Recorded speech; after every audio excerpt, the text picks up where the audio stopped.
Romanos capítulo 6, nós vamos meditar a partir do versículo 11.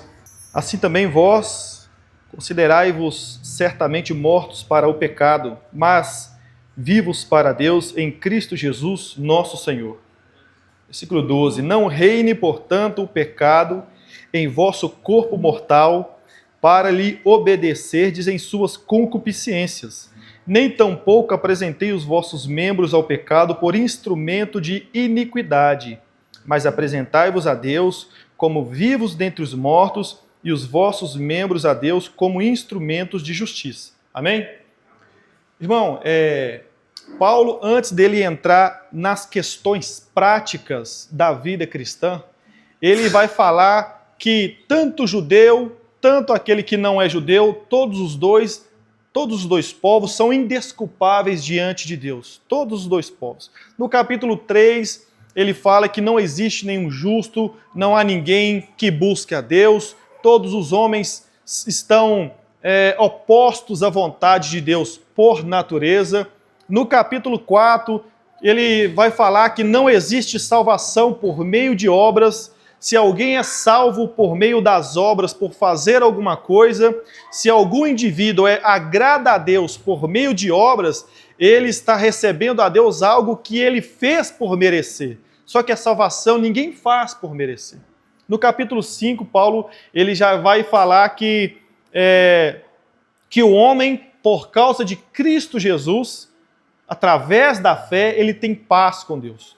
Todo homem, por meio de Jesus, ele tem paz com Deus. Paulo vai falar que a salvação, ela é um dom, um presente de Deus dado gratuitamente a todo aquele que crê. A nossa parte, a parte que o homem tem na salvação, ela é apenas pelo pecado. A nossa única parte na salvação é o nosso pecado, porque o resto, tudo que precisa ser feito para que Deus se agrade de nós é Cristo Jesus. Somente Cristo Jesus. E isto nos traz paz. Isto nos dá esperança. A nossa esperança não é de querer agradar a Deus pelos nossos feitos, pelas nossas boas obras, por fazer algumas coisas para que Deus olhe para nós e Ele se sinta satisfeito naquilo que nós podemos fazer. Não é isso. Paulo fala que Deus, Ele se satisfaz no homem através do sangue do Filho dele.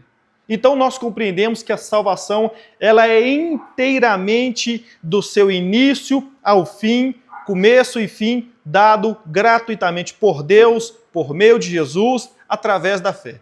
Então a salvação nós compreendemos que ela é de graça, dada por Deus pela graça, por meio da fé.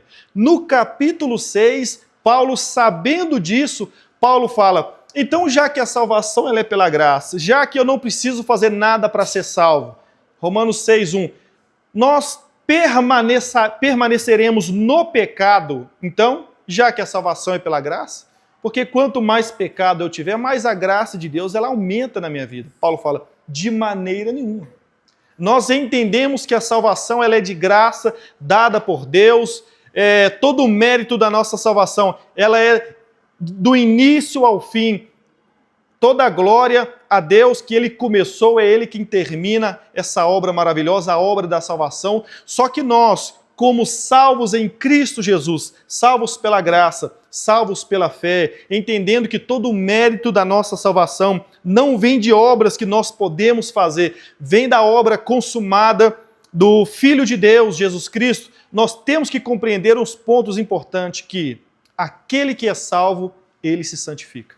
E a santificação é um item, é um fruto do salvo. Todo salvo se santifica. E Paulo ele vai falar no versículo que nós lemos, versículo 11 ao versículo 14, no versículo 13 que nós lemos, do 11 ao versículo 13, ele fala, não reine o pecado no vosso corpo. Não permita que o pecado governe as suas ações. Não permaneça no seu corpo o desejo do pecado. Não entregue ao seu corpo, não permita que o pecado, versículo 2, não permita que o pecado domine as suas atitudes. Por quê? Isso é um fruto dos salvos. Que fruto é esse? A santificação.